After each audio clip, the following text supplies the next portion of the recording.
আজ আপনাদের সাথে শেয়ার করব ফিশ কাটলেটের রেসিপি। ছোট থেকে বড় সকলেরই আশা করছি রেসিপিটি খুবই ভালো লাগবে। যেহেতু চিকেন এখন বাচ্চারা খুবই প্রেফার করে, মাছ খেতে পছন্দ করে না। আশা করছি এভাবে একবার ট্রাই করে দেখবেন।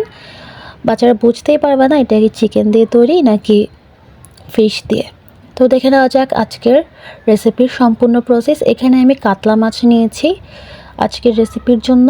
আপনারা যে কোনো মাছ নিতে পারেন আপনাদের পছন্দ অনুযায়ী। তো মাছটাকে ভালো মতো সেদ্ধ করে নেওয়া হয়েছে।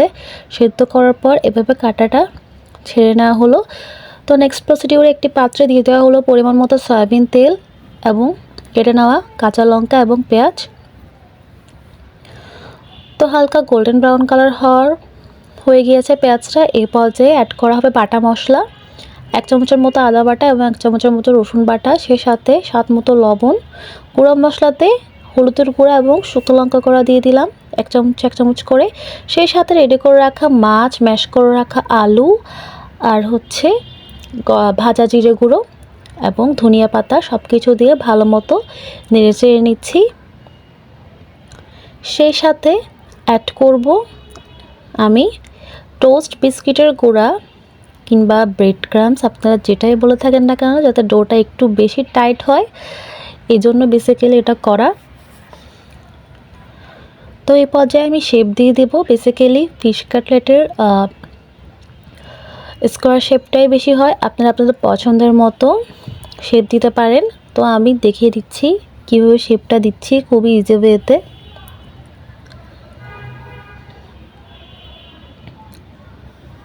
তো শেপ দেওয়ার পর আমি চলে যাব পরবর্তী প্রসিডিউরে। এই পর্যায়ে আমি নিয়ে নিলাম 2টো ডিম, সেই সাথে অ্যাড করছি কর্নফ্লাওয়ার এবং স্বাদ মতো লবণ দিয়ে আমি ভালো মতো এটাকে মিক্স করে নিচ্ছি। ডিমটা ফেটানো হয়ে গেলে চলে যাব আমরা নেক্সট প্রসিডিউরে। এই পর্যায়ে রেডি করে রাখা কাটলেটগুলোকে ফার্স্টে ডিমের ব্যাটারে এবং ব্রেড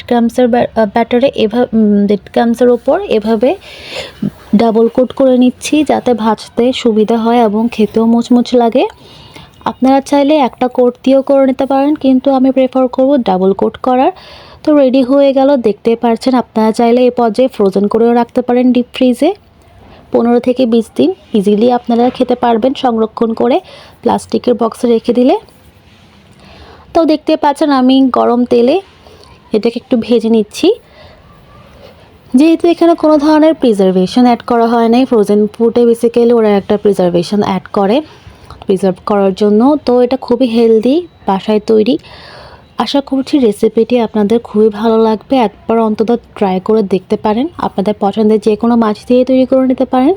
তো রেসিপিটি ভালো লাগলে অবশ্যই আমাদের ইউটিউব চ্যানেলটা সাবস্ক্রাইব করতে ভুলবেন না এবং আমাদের ফেসবুক পেজটি ফলো দিয়ে সাথেই থাকবেন। আর শীতকালে এটি নাস্তার সাথে খুবই ভালো লাগে। সকলকে ধন্যবাদ।